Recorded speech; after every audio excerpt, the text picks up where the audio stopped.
Hello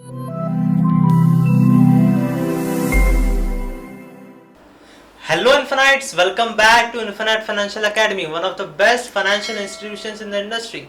So आज के इस वीडियो में हम बात करने वाले हैं हेल्थ इंश्योरेंस के बारे में। आपको तो पता ही है कि कोविड के बाद से हेल्थ इंश्योरेंस की इंपॉर्टेंस लोगों को समझ में आई है। तो आज के इस वीडियो में हम कुछ इंपॉर्टेंट चीज़ें देखने वाले हैं जो आपको हेल्थ इंश्योरेंस खरीदने से पहले चेक करनी चाहिए। तो बहुत ही इंपॉर्टेंट वीडियो है, पूरा ज़रूर देखना है। अगर आपको वीडियो पसंद आए तो लाइक करना मत भूलना। एंड अगर आपने इस चैनल को सब्सक्राइब नहीं किया है तो ज़रूर सब्सक्राइब कीजिए। ऑफिशियल चैनल है इन्फिनाइट फाइनेंशियल एकेडमी का, यहाँ पे ऐसे ही फाइनेंशियल कंटेंट आते रहते हैं, तो सब्सक्राइब करना मत भूलना। लाइए शुरू करते हैं। तो दोस्तों, सबसे इंपॉर्टेंट चीज़ किसी भी हेल्थ इंश्योरेंस में जो आपको देखनी चाहिए वो ये है कि नेटवर्क ऑफ हॉस्पिटल्स जो इंश्योरेंस कंपनी का है जिससे आपने हेल्थ इंश्योरेंस लिया है, उसका नेटवर्क ऑफ हॉस्पिटल कितना बड़ा है पूरे इंडिया में या फिर आपके एरिया में। क्योंकि देखिए, नेटवर्क हॉस्पिटल का इंश्योरेंस कंपनीज के साथ टाई अप होता है। अगर आप अपने नेटवर्क हॉस्पिटल में जाके हॉस्पिटलाइज हो जाते हो तो वहाँ पे आपको कुछ भी पे करने की ज़रूरत नहीं होती। आपको जो डॉक्यूमेंट मिलता है हेल्थ इंश्योरेंस में वो आपको नेटवर्क हॉस्पिटल को दिखाना पड़ता है, एंड वो डायरेक्टली लिंक करते हैं आपके इंश्योरेंस कंपनी से। तो डायरेक्टली कंपनी भी पे करते हैं आपकी बिहाफ पे, जो भी आपका पॉलिसी का सम एश्योर्ड है उसके हिसाब से। तो वहाँ पे आपको कुछ भी अपने जेब से पहले भरने की ज़रूरत नहीं पड़ती। वही अगर आप किसी नॉन नेटवर्क हॉस्पिटल में जाते हो तो वहाँ पे आपको सबसे पहले अपने जेब से पैसे भरने पड़ते हैं, एंड उसके बाद जाके इंश्योरेंस कंपनी से क्लेम करना पड़ता है। तो वहाँ पे थोड़ा आपको बेनिफिट नहीं मिलता है कैशलेस हॉस्पिटलाइजेशन का। तो वो आपको सबसे पहले ध्यान रखना है कि आपके एरिया में कितने ऐसे हॉस्पिटल्स हैं जो आपके इंश्योरेंस कंपनी के नेटवर्क हॉस्पिटल में आते हैं, क्योंकि वो बहुत ही इंपॉर्टेंट है। जिससे आपको कैशलेस हॉस्पिटलाइजेशन का फ़ायदा मिलता है। तो सबसे पहली चीज़, अगर आप हेल्थ इंश्योरेंस ले रहे हैं तो आपकी इंश्योरेंस कंपनी के नेटवर्क ऑफ हॉस्पिटल में आपका हॉस्पिटल आता है कि नहीं, आपके एरिया के हॉस्पिटल्स आते हैं कि नहीं, वो आपको चेक करना है। आगे बढ़ते हैं। एंड दोस्तों, दूसरी सबसे इंपॉर्टेंट चीज़ होती है आईसीयू चार्जेस। अब देखिए, आईसीयू चार्जेस अपने अपने एरिया के हिसाब से अलग अलग होते हैं।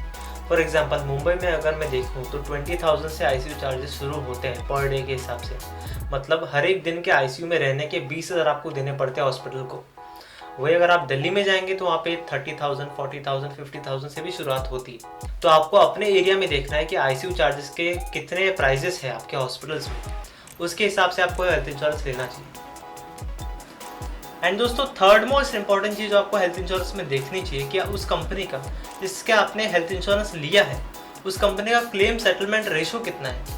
क्लेम सेटलमेंट रेशो का मतलब क्या हुआ यहाँ पे, यानी कि फॉर एग्जांपल, उस कंपनी के पास जिससे आपने हेल्थ इंश्योरेंस लिया है, उस कंपनी के पास अगर 100 क्लेम्स आते हैं, यानी कि 100 लोग क्लेम्स मांग रहे हो अपने अपने पॉलिसीज़ के हिसाब से उस कंपनी से, तो उन 100 क्लेम्स में से वो कंपनी कितने लोगों का क्लेम सेटल करती है वो आपको देखना है।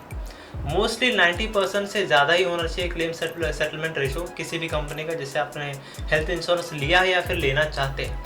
क्योंकि 90% से जो नीचे होते हैं क्लेम सेटलमेंट रेशोज़, वो कंपनीज डिफ़ॉल्ट कर सकते हैं। तो आपको ये ध्यान रखना है, जिस भी आप कंपनी से हेल्थ इंश्योरेंस ले रहे हो उसका क्लेम सेटलमेंट रेशो 90% से तो अबव होना ही चाहिए।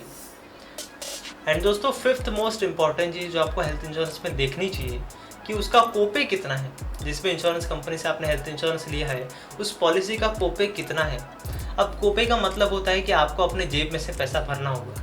फॉर एग्जांपल, अगर आपकी 5 लाख की पॉलिसी है एंड उसमें कोपे है 20% का, तो 1 लाख रुपए आपको अपनी जेब में से भरने पड़ेंगे, बाकी के 4 लाख रुपए इंश्योरेंस कंपनी भरेगी। तो जिस भी कंपनी से आपने इंश्योरेंस पॉलिसी लिया है उस कंपनी का देखिए उस पॉलिसी में कोपे कितना है, क्योंकि उसके हिसाब से ही प्रीमियम्स डिसाइड होंगे।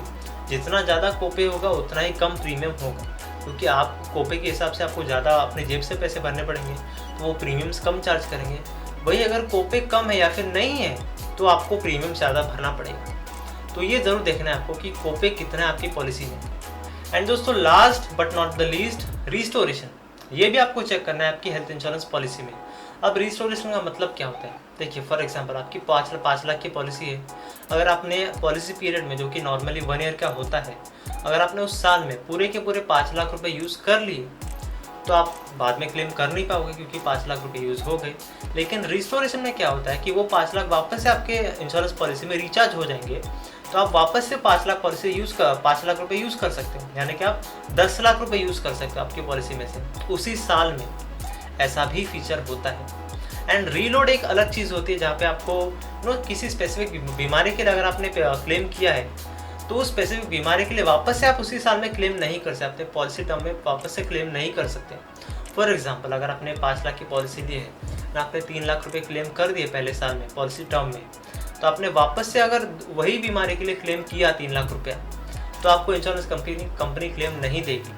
हाँ, अगर आप दूसरी बीमारी के लिए अगर आप क्लेम करते हो 3 लाख रुपए, तो इंश्योरेंस कंपनी आपको देगी रीलोड के फीचर में। बट रिस्टोरेशन एंड रीलोड में थोड़ा सा डिफरेंस है, तो इसलिए मैंने आपके साथ ये शेयर किया है। सो आज के इस वीडियो के लिए आप बस इतना ही रखते हैं। अगर आपको वीडियो पसंद आए तो लाइक करना मत भूलना एंड चैनल को जरूर सब्सक्राइब करना, ऐसे ही इन्फॉर्मेटिव वीडियोस आते रहेंगे। सो आज के लिए बस इतना ही रखते हैं। Thank you for watching.